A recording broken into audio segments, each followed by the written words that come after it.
அது ஒரு முக்கியமான பிரதேசம் என்னென்று சொன்னால், அங்கு இருந்துதான் இந்த எரிவாயுக்கள் ஐரோப்பாக்கு செல்கின்ற இடம். அப்ப அந்த இடத்தை கைப்பற்றுவார்களாக இருந்தால் ரஷ்யாவின் எரிவாயு அதாவது பொருளாதாரத்துக்கு ஒரு மிகப்பெரிய பின்னடைவாக இருக்கும். ஒரு சூசைட் மிஷன் என்று சொல்லி, ஏனென்றால் அதுக்கு போய் திரும்பி வர முடியாது என்று சொல்லி ஒரு அழுத்தத்தை கொடுக்கலாம், ஒரு தாக்குதலை மேற்கொள்ளலாம். அவர்கள் அதை பிளாக் பண்ணினால் திரும்பி வர முடியாது என்று 80 வருடங்களின் பின்னர் மீண்டும் ஜெர்மனின் டேங்குகள் ரஷ்யாவுக்குள் நுழைந்திருக்கின்றன. அவர்கள் என்னென்றால் இந்த 2வது உலகப் போரை அதை ஒப்பிட்டு கலைக்கிறார்கள். இவர்கள் எவ்வளவு தூரத்துக்கு உக்ரைனை பலப்படுத்துகிறார்களோ அவ்வளவு தூரத்துக்கு அவர்கள் ஈரானை பலப்படுத்துவதற்குரிய ஒரு முயற்சிகளை மேற்கொள்வதாகத்தான் தெரிகிறது. உக்ரைனை தான் அடிக்கணும் என்று சொன்னால் அவர்கள் எப்போவோ அடித்துவிட்டு போயிருப்பார்கள். அவர்களை பொறுத்தவரையில் இந்த சண்டையின் முடிவில் நேட்டோ என்றது இருக்கப்படாது. செச்சன்யா போர்ல மிக பெரும் சவாலாக இருந்த ஒரு கொமாண்டரை ஜெர்மன் சிட்டிசன்ஷிப் கொடுத்து இவங்க என்னண்டா அவங்கள கொண்டு தங்களோட வேலை செய்து போட்டு இங்க சிட்டிசன்ஷிப் கொடுத்து வச்சிருக்கிறாங்க.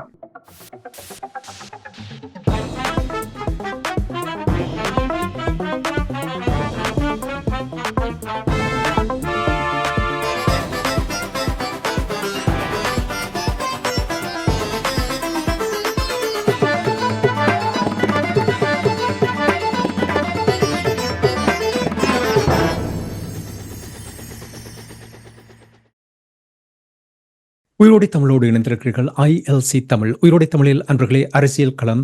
இன்றைய அரசியல் கள நிகழ்ச்சியில் பிரித்தானியாவிலிருந்து போரியல் ஆய்வாளர் அருஸ் அவர்கள் இணைகின்றார். வணக்கம் அரசு அவர்களே. வணக்கம் ராஜானி. அனைத்து உயிரோடை தமிழ் உறவுகளுக்கு அன்பார்ந்த வணக்கங்கள். இன்னொரு அரசியல் கள நிகழ்ச்சியில் இணைந்திருக்கின்றோம். இன்று நாங்கள் யுக்ரைன் ரஷ்யாவுக்கு இடையிலான போர் தொடர்பான விடயங்களை பார்ப்போம். இந்த போர் ஆரம்பித்து கிட்டத்தட்ட 2.5 ஆண்டுகளாகிவிட்டது. போர்க்களத்தில் நிலைமைகள் மாறி மாறி தாக்குதல் நடைபெற்றது. பிறகு கொஞ்சம் மந்த நிலை அடைந்திருப்பதையும் நாங்கள் தொடர்ச்சியாக பார்த்து கொண்டு வந்திருக்கின்றோம்.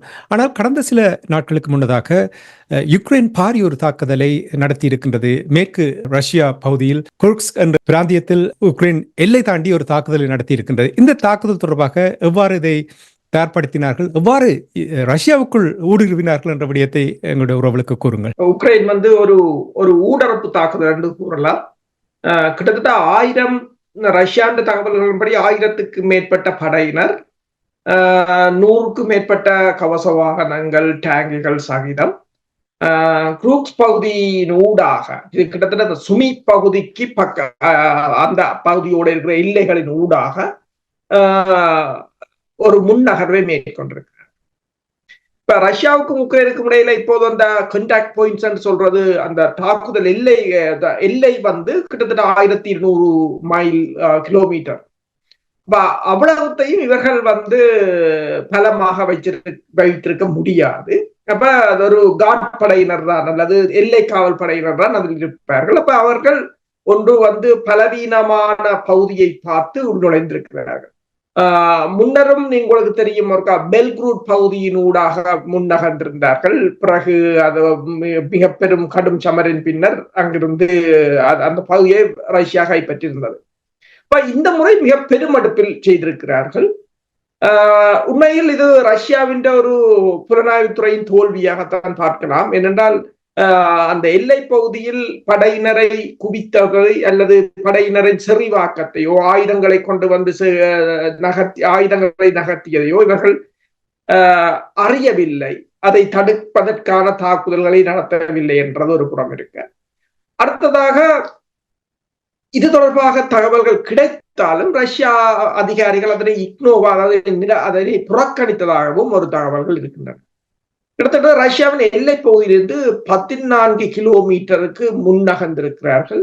அந்த பிரதேசத்தில் ரஷ்யா இப்போ அவசர கால சட்ட பிரகடனத்தை பிரகடனப்படுத்தி இருக்கின்றது. பெருமளவான மக்களை வெளியேற்றி இருக்கிறார்கள்.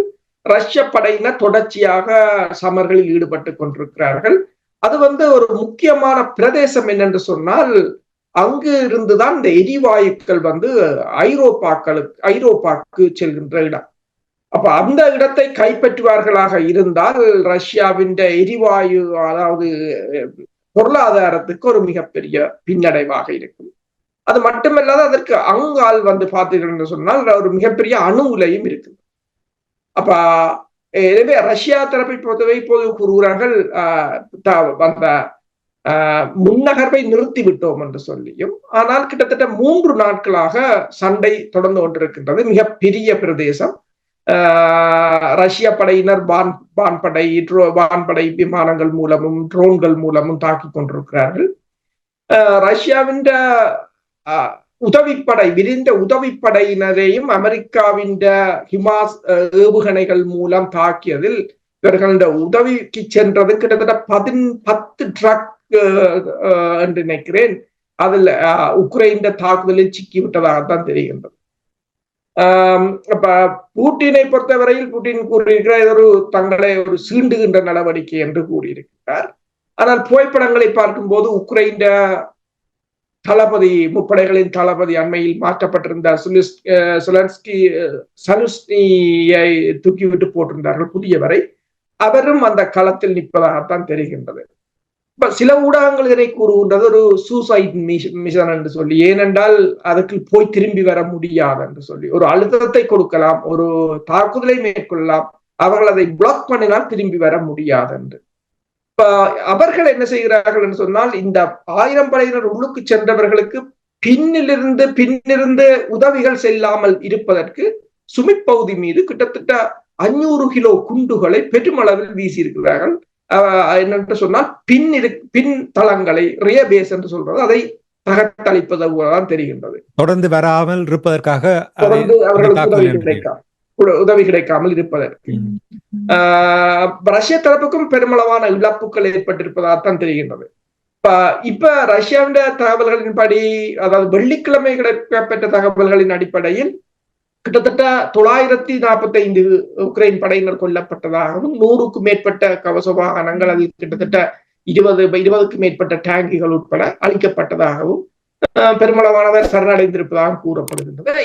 இருந்த போது இன்னும் மக்கள் அங்கு திரும்பவில்லை. இன்னும் பல பகுதிகள் கைப்பற்றவில்லை. ரஷ்ய படை தொடர்ந்து சண்டை நடந்து கொண்டுதான் இருக்கிறது. ஏனென்றால் சின்ன சின்ன பொக்கெட்டுகளா இங்கே இருக்கிறார்கள் என்று தெரியாது. அப்ப அதுக்கு நாள் எடுக்கும் போலதான் தெரிகிறது. இப்ப இது ரஷ்யாவின் மற்ற பகுதிகளின் ஊடாக முன்னகர்வை இது சில சமயங்களில் பாதிக்கலாம் என்றும் கூறப்படுகிறது. நீங்கள் கூறினீர்கள் ரஷ்யாவினுடைய புலனாய்வு தோல்வி என்று நீங்கள் கூறினீர்கள். புலனாய்வு தோல்வியா அல்லது மேற்கத்திய நாடுகள் வழங்கிய ஆயுதங்கள் படைக்கலன்களை இப்பொழுது சரியாக பாவனையில் வந்தது ஒரு காரணம் என்று நீங்கள் கருதுகிறீர்களா? புலனாய்வு தோல்வி என்றது ஏன் கூறினோம் என்று சொன்னால், இவ்வளவு தொகையான படையினரை எல்லையில் குவித்ததை அவர்கள் கண்டறியவில்லை என்பது. ஆனால் நீங்கள் சொல்வதுதான் சரி. உண்மையில் அங்கு கூறுகிறார்கள் போலிஷ், பிரெஞ்சு, டச் கலைக்கிறவர்களால் கூடுதலாக இந்த தாக்குதலில் ஈடுபடுவதாகவும், கூடுதலான நேட்டோ படையினர் தான் உக்ரைன் யூனிஃபார்மில் நிற்கிறார்கள் என்று கூறுகிறார்கள். அமெரிக்காவின் ஆயுதங்கள் தான் பெருமளவில் பயன்படுத்தப்படுகின்றன. அதாவது ஒரு ஊடகம் போட்டிருக்கின்றது, 80 வருடங்களின் பின்னர் மீண்டும் ஜெர்மனின் டேங்குகள் ரஷ்யாவுக்குள் நுழைந்திருக்கின்றன. அவர்கள் என்னென்றால் இந்த 2வது உலக போரை அதை ஒப்பிட்டு கலைக்கிறார்கள். 80 வருடங்களின் பின்னர் மீண்டும் ஜெர்மனின் டேங்குகள் ரஷ்யாவுக்குள் என்று சொல்லி. அப்ப கிளியராக தெரிகிறது இவர்களின் ஆயுதங்கள் தான். இப்போது F-16 விமானங்களையும் கொடுத்திருக்கிறார்கள். அது கடந்த வாரம் 2 விமானங்களை உக்ரைன் வான்பரப்பில் காணக்கூடியதாக இருந்தது. ஆனால் அது எங்கு தடுத்து வைத்திருக்கிறார்கள் என்று தெரியவில்லை. இரகசியமாக வைத்திருக்கிறார்கள் என்று கூறுகிறார்கள். ஆனால் அதை ரொமானியாவில் தான் வைத்திருப்பதாக கூறுகிறார்கள். அதை அவர்கள் தாக்குதலுக்கு இன்னும் பயன்படுத்தவில்லை போல்தான் தெரிகின்றது. இந்த களமுனை ஒரு மிகப்பெரிய ஒரு அதாவது இதுவரை காலமும் ஒரு மந்தமான நிலையில் இருந்த போர்க்களத்தை மீண்டும் ஒரு உக்கிர நிலைக்கு கொண்டு வந்திருக்கின்றது. அப்ப ரஷ்யாவின் ஐரோப்பாவுக்கான எரிவாயு விநியோக பகுதியில் சண்டை இடம் வருவதால் இப்போது எரிபொருட்களின் விலையும் உலக சந்தையில் அதிகரித்திருக்கின்றது. எல்லா பக்கத்திலும் நீங்கள் பார்த்திருந்தா பொருளாதாரத்தால் தான் மிகப்பெரிய ஒரு பாதிப்பு தொடர்ச்சியாக வந்து கொண்டிருக்கிறது. கடந்த இந்த வாரம் பிளாக் மண்டே என்று கூறினார்கள். அதாவது சீனா, ஜப்பான் பொருளாதார பங்கு சந்தை கடும் வீழ்ச்சி கண்டிருந்தது. கிட்டத்தட்ட 56ஆம் ஆண்டு என்று கூறினார்கள். அவ்வளவு வருஷத்துக்கு பிறகு மிகப்பெரிய ஒரு அப்ப அது அமெரிக்கா எல்லா நாடுகளிலும் தான் அதை எதிரொலித்திருந்தது. உண்மைதான். இப்ப எரிவாயு விநியோகம் குறையும் என்று சொன்னால் நிச்சயமாக கடந்த வருடம் குளிர்காலம் வந்த பொழுது பிரித்தானியாவில் மட்டும் மக்கள் ஒவ்வொரு வீடும் கிட்டத்தட்ட 4000-5000 பவுண்ட்ஸ் கட்டணம் கட்ட வேண்டிய ஒரு மீண்டும் அந்த நிலைமை வரப்போன்றது போல் தான் இருக்கின்றது. இப்ப நீங்கள் கூறினீர்கள் ரஷ்யாவுடைய படை இழப்பும் அதிகம் என்று நீங்கள் கூறும் பொழுது கடந்த 24 மணித்தியாலத்துக்கு கிட்டத்தட்ட 300க்கும் மேற்பட்ட உக்ரைன் ராணுவத்தினரும் கொல்லப்பட்டிருப்பதாக கூறப்படுகின்றது. இது அவ்வளவு ரஷ்ய தரப்பு கூறுகிறது என்றால் 1000 பேர் அங்கு உள்ளுக்கு நுழைந்திருப்பதாகவும் அதில் கிட்டத்தட்ட கடந்த 24 மணித்தியாலத்துக்கு 280 பேர் கொல்லப்பட்டிருப்பதாகவும் கிட்டத்தட்ட பெருமளவான கவசவாதங்கள் அளிக்கப்பட்டிருப்பதாகவும் ஆனால் டோட்டலாக 3 நாள் இடம்பெற்ற சண்டையில 945 பேர் கொல்லப்பட்டிருப்பதாகவும் கூறப்படுகிறது. பெருமளவான உக்ரைன் இல்லப்புறங்கள்ல இருக்கிற தகவல்களின் அடிப்படையில் அங்கு பொதுமக்களை இரத்த தானம் செய்யுமாறு கேட்கிறார்கள். பெருமளவான ஆம்புலன்ஸ்களும் காயப்பட்டவர்களை கொண்டு செல்வதாகவும் கூறுகிறார்கள். அப்ப தொடர்ச்சியாக ரஷ்யா நீங்கள் இணையதளங்கள் அல்லது சமூக வலைத்தளங்களை பார்த்தீர்கள் சொன்னால் ட்ரோன்கள் அல்லது ஏவுகணை தாக்குதல்கள் பெருமளவான வீடியோக்களை காணொலிகளை பார்க்கலாம்.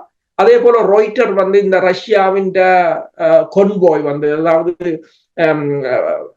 உதவிக்கு விரைந்த படையினர் உக்ரைனின் ஏவுகணை தாக்குதலில் சிக்கியது அதன் காணொலிகளையும் ராய்ட்டரும் வெளியிட்டிருக்கின்றது. அப்ப இது தொடர்பாக ரஷ்யாவின் முன்னாள் அதிபர் ஒன்றை கூறியிருந்தார். இப்போது தெரிகிறதா நாங்கள் ஏன் இந்த போரில் உக்ரைனின் தலைநகரத்தையும் கைப்பற்ற வேண்டிய நிலை எங்களுக்கு இருக்கின்றது என்றால் இவர்களை இப்படியே விட்டால் ரஷ்யாவுக்கு தாக்குதலை மேற்கொள்வார்கள் என்றது. அவர்கள் உக்ரைன் ஒன்றை கூறுகிறது தாங்கள் கிர்ஸ் பகுதியிலிருந்து மாஸ்கோவை நோக்கி முன்னகர போகிறோம். ரஷ்யாவை பொறுத்தவரையில் இது மிகப்பெரிய ஒரு அச்சுறுத்தலாகத்தான் ரஷ்யா பார்க்கும். இப்ப உதாரணமா நீங்க பார்த்தீங்கன்னு சொன்னால் அமெரிக்காவுக்கு கியூபாவில் இருந்து ரஷ்யா உதவி செய்து கியூபா படையினர் அமெரிக்காவின் எல்லையை உடைத்துக் கொண்டு உள்ளுக்குள் நுழைந்தால் அமெரிக்கா அதனை பார்த்து கொண்டிருக்குமா என்றது எல்லோருக்கும் தெரிந்த விடயம். அதை அமெரிக்கா எவ்வாறு அதை கையாளும். அப்ப அதே போன்ற ஒரு நிலையாகத்தான் இப்போது ரஷ்யாவுக்கு இருக்கு. ரஷ்யாவை பொறுத்த மட்டும் ஒரு அச்சுறுத்தலான நிலைமை என்று நீங்கள் கூறுகின்ற நேரத்தில் இந்த யுக்ரைனுடைய ஊடுருவல் ரஷ்யா போரை 26-27 மாதங்களாக நடந்து கொண்டிருக்கின்ற போரை தீர்மானிக்க போகின்றது என்று நம்புகிறீர்களா? உக்ரைனை பொறுத்தவரையில் அண்மை காலமாக உங்களுக்கு தெரியும் பேச்சுவார்த்தைக்கு தயாராக இருப்பதாகவும் ரஷ்யாவையும் அந்த பேச்சுக்களில் இடம்பெற செய்வதற்கு உக்ரைன் விரும்புவதாகவும் தற்போதைய நிலையில் போரை நிறுத்த விரும்புவதாகவும் தொடர்ச்சியாக கூறிக்கொண்டிருந்தார்கள். அப்ப சுவிட்சர்லாந்தில் இடம்பெற்ற அந்த அமைதி பேச்சுக்களை அடுத்ததாக குளோபல் சவுத் என்று சொல்ற ஒரு நாடுகளில் வைப்பதற்கும் யோசித்துக் கொண்டிருந்தார்கள். ஆனால் இப்ப இந்த தாக்குதலை தொடர்பாக அவர்கள் கூறும்போது ஒன்றை கூறுகிறார்கள் என்னென்றால் இது அந்த பேச்சுவார்த்தை மேடையில் தங்களுக்கு ஒரு வலிமையை கொடுக்கும். நாங்கள் ரஷ்யாவுக்கு சென்று தாக்குதலை நடத்தியது வலிமையை கொடுக்கும். ஆனால் ரஷ்யா சொல்லுகிறது நீங்கள் அத்தனை பேரும் திரும்பி போக மாட்டீர்கள் என்று சொல்லி. ஏனென்றால் அவர்கள் அதை பிளாக் பண்ண போகிறார்கள். பிளாக் பண்ணி போட்டு அடிப்பார்கள் போலதான் தெரிகின்றது. இப்ப ஒரு சூசைட் தற்கொலை தாக்குதல் மாதிரிதான் இவ்வளவு பேரும் உள்ளுக்கு பூந்ததாக தெரிகிறது. அடுத்து அடித்தாலும் இப்பொழுது நீங்கள் கூறினீர்கள் F-16 விமானம் கொடுத்திருக்கிறார்கள். அதை கூட அவர்கள் பயன்படுத்துவதற்கான நேரம் வந்து விட்டது இல்லையா? உண்மைதான். அதை அதற்கான நேரம் வந்து விட்டது. ஆனால் உளவு தூரம் இனித்தான் அந்த பிரச்சனை உண்மையில் நீங்கள் கூறியது போல இனித்தான் உக்கிரமான சமர் ஒன்று ஆரம்பமாக போகின்றது. என்றால் 6 F-16 விமானத்தை தான் அவர்கள் பரிச்சார்த்தமாக கொடுத்திருக்கிறார்கள். அவரையும் அவர்கள் ஒழித்துத்தான் வைத்திருக்கிறார்கள். அதை பயன்படுத்துவதாக இல்லை. ஒரு சம்பிரதாய பூர்வமாக F-16 கொடுக்கப்பட்டது என்ற ஒரு மோரல் பூஸ்டே தவிர அதை இன்னும் பயன்படுத்தவில்லை. அது பயன்படுத்தும் போது அதை அவர்கள் சுட்டு வீழ்த்துவார்களா, அதனால் ரஷ்யாவுக்கு இழப்பு வரப்போகிறதா என்பதை பொறுத்துத்தான் ஏனைய நகர்வு தங்கியிருக்க போகிறது. இவர்கள் F-16 கொடுத்தது ரஷ்யாவுக்கு மிகப்பெரிய ஒரு சினத்தை மூட்டி இருப்பதாகத்தான் தெரிகின்றது. என்று சொன்னால் இப்போது ஈரானுக்கு S-400 வகை ஏவுகணைகளை நவீன ஏவுகணைகளை ரடார்கள் அதாவது அமெரிக்காவின் ஸ்டெல்த் பொம்மர்ஸ் என்று சொல்றது F-22 அல்லது F-35 அதாவது உதுமறைப்பு செய்யப்பட்ட குண்டுவீச்சு விமானங்கள் அதனை ரடார் திரைகளில் விழாது என்று கூறினாலும் இப்போது அதனை கண்டறிகின்ற ரடார்களையும் கொடுத்திருப்பதாக அண்மையில் ரஷ்யாவின் பாதுகாப்பு சபையின் தலைவர் செய்கு வந்திருந்தார் ஈரானுக்கு. அப்போது அவர் அதனை கொடுத்ததாகவும் கூறப்படுகின்றது. அப்ப இரண்டு தரப்பும் இவர்கள் எவ்வளவு தூரத்துக்கு உக்ரைனை பலப்படுத்துகிறார்களோ அவ்வளவு தூரத்துக்கு அவர்கள் ஈரானை பலப்படுத்துவதற்குரிய ஒரு முயற்சிகளை மேற்கொள்வதாகத்தான் தெரிகின்றது. அதாவது அங்கே இவர்களுடைய அப்படி ரஷ்யாவால் அதை கையாள முடியுமா? இப்ப நீங்கள் பார்த்தீர்கள் யுக்ரைனுக்கு மேற்கத்திய நாடுகள் பல நாடுகள் உதவி செய்கின்றது. இப்ப ஈரான் ரஷ்யா சரி சீனாவையும் இரகசியமாக உதவி செய்கிறார்கள் என்றாலும் கூட ஒரே மாதிரியாக நாங்கள் சமப்படுத்தி விட முடியாது இல்லையா? உலகத்துல நீங்கள் பார்த்தீங்கன்னு சொன்னால் உண்மைதான், சமப்படுத்தி விட முடியாது. ஆனால் என்னென்று சொன்னால் வடகொரியாவை அவர்கள் ஒரு ஆயுத களஞ்சியமாக தான் பாவிக்கிறார்கள். அவர்களுக்கு உணவை கொடுப்பதும் ஆயுதங்களை வாங்குவதும் தான். இப்ப நீங்கள் ஹிஸ்புல்லான்ற பகுதியை பார்த்தீங்கன்னு சொன்னால் அதில் இருக்கின்ற முழு பதுங்குகுழிகளும் கட்டி கொடுத்தது வடகொரியா. அப்ப பல சம்பவங்களில் அவர்கள் இரகசியமாக பணியாற்றுகிறார்கள். நீங்கள் கூறியது போல சீனாவும் திருப்பவும் கூறியிருக்கின்றது ஈரானுக்கு உரிய அத்தனை உதவிகளையும் வழங்குவோம் என்று சீனாவும் கூறியிருக்கின்றது. நீங்கள் கூறுவது சரி. இரண்டால் இவர்களிடம் பெரும்பாலும் 50க்கும் மேற்பட்ட நாடுகள் நேட்டோவுடன் சேர்த்து 50க்கும் மேற்பட்ட நாடுகள் எல்லாம் நவீன தொழில்நுட்பம் ஆயுதங்கள் என்று சொல்லி இருக்கிறார்கள். ஆனால் அணு ஆயுதம் என்று பார்க்கும் போது இந்த நேட்டோ நாடுகளிடம் இருக்கின்றதை விட அவர்களிடம் மிக அதிகமாகத்தான் இருக்கு. ரஷ்யா என்ற தரப்பில மிக அதிகமாகத்தான். இப்போ ஒரு கட்டத்துக்கு மேல் இதனை இவர்கள் அணு ஆயுத நிலைக்கு மெல்ல மெல்ல நகர்த்தி கொண்டு போவது போலதான் தெரிகின்றது. இப்படியே போனால் என்னென்று சொன்னால் அவர்களை தமது மக்களின் பாதுகாப்பு அவர்களுக்கு முக்கியமாக இருக்கு. அப்ப அது ஒரு மிகப்பெரிய ஒரு டேஞ்சர்ல வரைக்க அவர்கள் அணு ஆயுதத்தை பயன்படுத்த வேண்டிய சந்தர்ப்பம் தான் இருக்கும். ஆனால் இப்ப என்ன பிரச்சனை, இவர்கள் யார் அதனை முதலில் பயன்படுத்துவது என்ற ஒரு நிலையில் தான் இப்போது இருதரப்பும் அந்த எல்லை கோடு வரை போய்கொண்டிருக்கிறார். அப்படி என்றால் தான் குற்றம் சாட்டலாம் இல்லையா? இவர் தான் முதலில் பயன்படுத்தினார் என்று கூறலாம். சரி, நாங்கள் நிகழ்ச்சி என்று கொண்டு வரப்போகின்றோம். ரஷ்யா தொடர்பாக நீங்கள் பார்க்கும் பொழுது இப்ப 2014ஆம் ஆண்டு கிரைமியா மீது ரஷ்யா தொடுத்த போர், யுக்ரைன் மீது தொடுத்த அந்த போர், ரஷ்யாவினுடைய படையெடுப்பு நீங்க பார்த்தீர்கள் என்றால் ஒரு துல்லியமாக குறுகிய காலத்தில் அந்த இராணுவ நடவடிக்கையை எடுத்தார்கள். இப்பொழுது இழுத்தடிப்பதற்கு காரணம் என்ன, நோக்கம் என்னவாக இருக்கிறது? என்னென்று சொன்னால் உக்ரைனை தான் அடிக்கணும் என்று சொன்னால் அவர்கள் எப்போவோ அடித்து விட்டு போயிருப்பார்கள். அவர்களை பொறுத்தவரையில் இந்த சண்டையின் முடிவில் நேட்டோ என்றது இருக்கப்படாது. அப்ப நேட்டோவை பலவீனப்படுத்த வேண்டும். நேட்டோ மெல்ல அந்த சண்டையை இழுக்கும் போது மெல்ல மெல்ல இப்ப நீங்க பாத்தீங்கன்னா இந்த போர் ஆரம்பித்த போது அமெரிக்கா செலன்ஸ்கியை அங்கிருந்து வெளியேற்றுவதற்கு விமானங்களையும் தயார் செய்திருந்தது. 72 மணித்தியாலத்தில் உக்ரைன் விழுந்து விடும் என்று கூறினார். 72 மணித்தியாலத்துக்கு விழுந்து விட்டால் நேட்டோவை நீங்கள் திருப்பி பலவீனப்படுத்த முடியாது. ஏன்னா சண்டை முடிஞ்சிடும், அவங்க இது ரஷ்யா ஒன்றை யோசிக்கிறது, நேட்டோ தங்களுக்கு எப்பவும் ஆபத்து தான். நேட்டோ மட்டும்தான் அவருக்கு பிரச்சனை அல்லது முன்னர் அதாவது யுஎஸ்எஸ்ஆர் இருந்த பொழுது கிழக்கு ஐரோப்பா நாடுகளை பிரித்ததை மீண்டும் சில நாடுகளை இணைக்க வேண்டும் என்ற அந்த ஒரு திட்டத்தோடு தான் புட்டின் செயல்படுகிறாரா? மீண்டும் இணைக்கிற நோக்கம் இல்லை, ஆனா ஒரு கூட்டணியாக சேரலாம் நாடுகள். இப்ப அலைஸ் சொல்றாங்க. அவங்க என்ன செய்ய போறாங்கன்னு சொன்னால் இந்த உக்ரைனுக்கு அடிக்கிற அடியோட இனி ஒருத்தன் நேட்டோவோட சேர்ந்து போருக்கு வரக்கூடாது. நேட்டோ தான் பிரச்சனை. இவர்கள் நேட்டோ தான் எல்லாவற்றையும் சேர்த்து போரை தூண்டுவது அவர்கள். மற்ற நாடுகள் இந்த போருக்கு போகிறதை அவர்கள் விரும்பவில்லை. அப்ப உக்ரைனுக்கு சேதமும் உக்ரைன் போர் ஏனென்றால் உங்களுக்கு தெரியும், நீங்க பாத்தீங்கன்னா ஜோர்ஜியாவை இவர்கள் எவ்வளவோ ப்ரோவோகேட் பண்ணினாலும் ஜோர்ஜியா அந்த சொல்லிச்சுட்டு நான் இன்னொரு உக்ரைனாக மாற தயாரில்லை. இப்ப தாய்வானையும் அப்படித்தான் கதைக்கிறாங்க, நான் தாய்வான் இன்னொரு உக்ரைனாக மாற தயார். அது உக்ரைனுக்கு ஒரு உதாரணமாக போச்சு. இவங்களோட சேர்ந்து நாங்கள் அழிஞ்சு போவோம் என்றா. அப்ப அவன் அதைத்தான் யோசிக்கிறான். அந்த உக்ரைனுக்கு அடிக்கிற அடி இனி ஒருத்தன் இவன் சொல்ல கேட்டுக்கொண்டு சண்டைக்கு வரக்கூடாது என்றதுதான் அதுதான் அந்த சண்டையின். அப்ப இந்த பாருங்கள், இப்ப ரஷ்யா இதுவரையில் உக்ரைன் தளபதிகளையோ அமைச்சர்மாரையோ அல்லது ஜெலன்ஸ்கியோ ஒரு நாளும் குறி வச்சதில்லை. ஒற்று நாள் இப்ப ஜெலன்ஸ்கி பக்கத்துல அந்த எல்லையில போய் நின்றாலும் அவங்க அதை பற்றி எவ்வளவோ புலனாய்வு தகவல் துறை இருக்கும், எவ்வளவோ செய்வாங்க. இப்ப உதாரணமா நீங்க பாத்தீங்கன்னு சொன்னால் ஒரு MI8 உலங்கு வானூர்தியை கடத்தி சென்று ரஷ்ய விமானி ஒருவரே உக்ரைனுடன் சேர்ந்து அங்கிருந்து கொண்டு சென்று அதில் வந்த 2 பேரையும் சுட்டு விட்டு உக்ரைன் அவருக்கு சிட்டிசன்ஷிப் வழங்கி அவரை கொண்டு போய் ஸ்பெயினில் அடைக்கலம் கொடுத்து வைத்திருந்ததையே புலனாய்வுத்துறை மூலம் சென்று அவரை அங்கு வைத்து சுட்டுவிட்டு வந்தார்கள். உங்களுக்கு தெரியும், அண்மையில் நடந்த கைதிகள் பரிமாற்றத்தில் ஜெர்மனில் இருந்து பரிமாற்றப்பட்ட ஒருவரால் தான் இந்த கைதிகள் பரிமாற்றம் ஈடுபட்டு நின்றது. அப்ப ட்ரம்ப் என்ன சொல்லிக்கிறார் என்றால், ரஷ்யா தான் நினைச்சதை செய்து விட்டது, நீங்கள் தோத்து போனீங்கள் கைதிகள் பரிமாற்றம் என்றால். செச்சன்யா போர்ல மிக பெரும் சவாலாக இருந்த ஒரு கொமாண்டரை ஜெர்மன் சிட்டிசன்ஷிப் கொடுத்து, இவங்களை என்னண்டா அவங்கள கொண்டு தங்களோட வேலை செய்து போட்டு இங்க சிட்டிசன்ஷிப் கொடுத்து வச்சிருக்கிறார். அப்ப அவரை நடுவ ஒரு பாக்கில் வைத்து சுட்டுக் கொண்டவர் தான் அந்த சிறையில் இருந்தார். ஆனால் ரஷ்யா அவரை எடுத்து விட்டது, இப்போது எடுத்து விட்டது. அப்ப மேற்குலக ஊடகம் ஒன்றை கூறுகிறது, இந்த கைதிகள் பரிமாற்றத்தின் மூலம் ஒன்று தெரிகிறது, அவங்க இனியும் இங்க சுடுவாங்க. அவங்க ரஷ்யா சொல்லும், நீ சுடு, நான் உன்னை கைதிகள் பரிமாற்றம் எடுக்கிறேன் என்றால் இவர்களை 4 பேரை பிடிச்சால் உன்னை எடுப்பேன் என்று சொல்வார்கள் என்றத அது ஒரு பேட் எக்ஸாம்பிளா வரும் இங்க ஊடகங்கள் கூறுவது.